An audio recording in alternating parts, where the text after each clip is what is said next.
Hello मेरे accounts के गुलगुलो। आज हम बात करेंगे इंटरेस्ट ऑन ड्राइंग्स की। इंटरेस्ट ऑन ड्राइंग्स इससे पहले वाली वीडियो में मैंने दो मेथड बताए थे। एक तो बताया था प्रोडक्ट मेथड, दूसरा मेथड था सिंपल मेथड जिसमें कि हम एवरेज लेके निकाल लेते थे। प्रोडक्ट मेथड में मल्टीप्लाई करते थे इस तरह से कि 1000 मल्टीप्लाई बाई 12, 1000 जितने भी हमारा टाइम पीरियड बचता था उसके अकॉर्डिंगली उसका टोटल करके तब जाके हमारा इंटरेस्ट ऑन ड्राइंग्स निकल के आता था।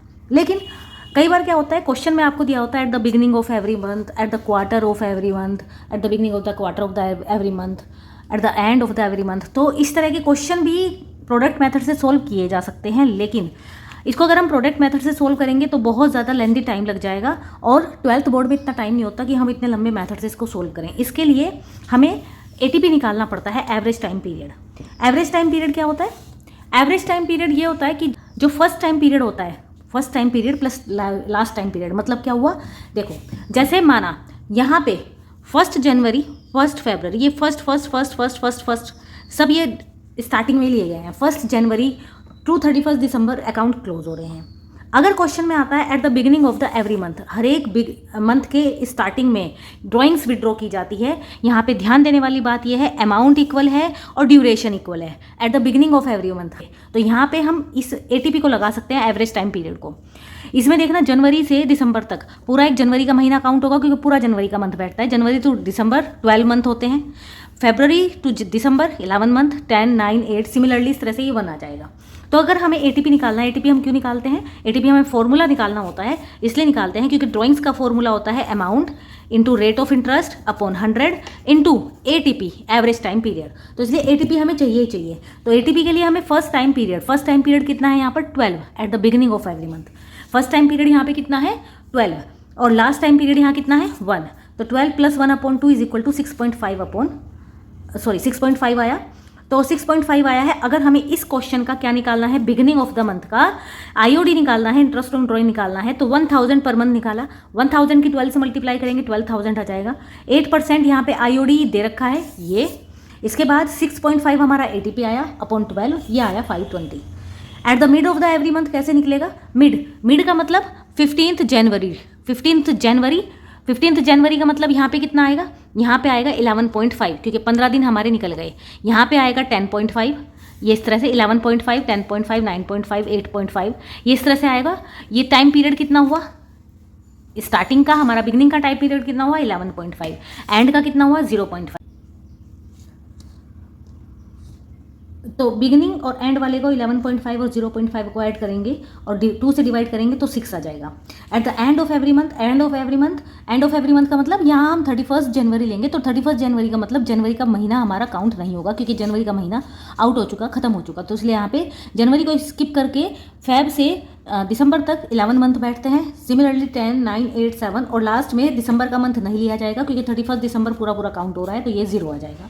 तो यहाँ पे eight the end of every month आएगा 11 + 0/2 इज इक्वल टू 5.5। ये टाइम ड्यूरेशन है। अगर हमें जिसका भी निकालना है, जैसे हमें यहीं पे निकालना था, बिगिनिंग का मैंने अभी बताया था, एंड में निकालना है। एंड में वही 12,000 कैसे आया? 1000 मल्टीप्लाई बाई 12, 1000 मल्टीप्लाई बाई 12, ये 12,000 आया था हमारा। 12,000 इंटू 8%, 8/100 इंटू 6.5/12, ये बिगिनिंग का था। अब अगर हमें किसका निकालना है? एंड का निकालना है। एंड के में क्या करेंगे? 5.5/12 करेंगे। और मिड के में क्या करेंगे? मिड के में हम करेंगे 6/12, 8% इंटू 6/12। ये आप याद रखिएगा। वैसे मैंने क्लास में एक इसकी टेबल दिया, आप उसकी स्क्रीनशॉट भी ले सकते हैं। नेक्स्ट हमारा आ जाता है at the beginning of each quarter, at the mid of each quarter और at the end of each quarter. Quarter का मतलब क्या होता है? क्वार्टर का मतलब होता है 4 का मतलब होता है जो 3 मंथ्स हैं। 3 मंथ्स में हमारा पूरा साल डिवाइड है, क्योंकि एक साल में 12 महीने होते हैं। 12 को आप 4 से डिवाइड करोगे, यानी 3 महीने का हमें डिफरेंस लेना है। यहाँ पे एग्जाम्पल के तौर पे आप इसको समझिएगा। जैसे जनवरी, फरवरी, मार्च, तो 3 मंथ का यहाँ पे एक क्वार्टर हुआ। अप्रैल, मई, जून 3 महीने का एक क्वार्टर। जुलाई, अगस्त, सितंबर क्वार्टर। तो first quarter, second quarter, third quarter, fourth quarter. तो at the beginning, at the mid and at the end of each quarter. तो at the beginning of each quarter में अगर मुझे एवरेज टाइम पीरियड निकालना है, तो at the beginning of each quarter, यानी हम जनवरी से स्टार्ट कर रहे हैं, तो पूरा जनवरी का मंथ आएगा, फेब का मंथ आएगा, मार्च का मंथ आएगा, पूरा का पूरा ये आ जाएगा। इट मीन्स ये 12 आएगा। प्लस कितना मेरा क्वार्टर बचा? ये पूरा का पूरा मेरा क्वार्टर बच जाता है। ये लास्ट वाला मेरा पूरा क्वार्टर बच जाता है, तो ये +3 मंथ मेरा ये बचा। तो इट मीन्स 12 + 3/2, तो ये हुआ 15/2, 7.5। Eight the mid of the each quarter, mid का मतलब मैं यहाँ फैब ले रही हूँ, तो यहाँ से फैब से और यहाँ तक नवंबर मिड तक आएगा, तो ये और ये यहाँ तक टोटल 1 2 3 4 5 6 7 8 9 10 मेरे मंथ हुए हैं, प्लस 2 मेरा लैग में बच रहा है अपॉन 2, ये 6 मंथ हुए। Eight the end of each quarter, and of each quarter का मतलब ये हुआ मार्च का महीना पूरा यानी कि ये पूरा का पूरा मेरा क्वार्टर खत्म हुआ, तो यहाँ पे 3 और 3 9 हुए हैं, और लास्ट का क्वार्टर भी मेरा स्किप हो गया क्योंकि 31 दिसंबर तक का आ रहा है, तो 9 + 0.2 4.5 आया। आईओडी, इसी क्वेश्चन का अगर हमें आईओडी निकालना है, फिर से बोल रही हूँ, देखो यहाँ पे सिमिलर अमाउंट है, सिमिलर टाइम ड्यूरेशन है, तो इसलिए यहाँ पे एटीपी हमें निकालना चाहिए। तो आईओडी कितना हुआ 500 × 4, यहाँ पे हम 4 से मल्टीप्लाई करेंगे क्योंकि क्वार्टर है। पहले वाले में हमने 12 से मल्टीप्लाई किया था क्योंकि वो मंथ था, तो 2000 × 8% 7.5 क्योंकि बिगिनिंग की बात हो रही है अपॉन 12 = 100 रुपीज़। सिमिलरली अगर हमें एंडिंग का निकालना है तो एंडिंग में आ जाएगा 2000, 8% इंटरेस्ट है, और एंड पे आ जाएगा 4.5 अपॉन 12। और अगर हमें मिड का निकालना है तो 2000 × 8/100 × 6/12। इसके अलावा ये आपको एक टेबल दी गई है, आप इसका स्क्रीनशॉट लेके इसको सेव कर सकते हैं। अगर आप इसको टेबल को ध्यान से देखेंगे तो ईच मंथ, देखो यहाँ पे मंथ और क्वार्टर में दोनों में 6 है। अगर इधर चलेंगे तो 0.5 प्लस हो रहा है मंथ वाले में, और यहाँ पे 0.5 माइनस हो रहा है।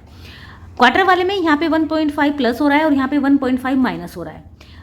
6 मंथ वाले में 0.5 यहाँ प्लस है और 0.5 यहाँ पर माइनस है।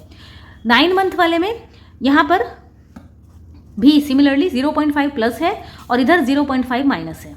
आप इस तरह से भी याद कर सकते हैं, और एक ये लॉजिक है, इसके थ्रू भी आप अच्छे से कर सकते हैं।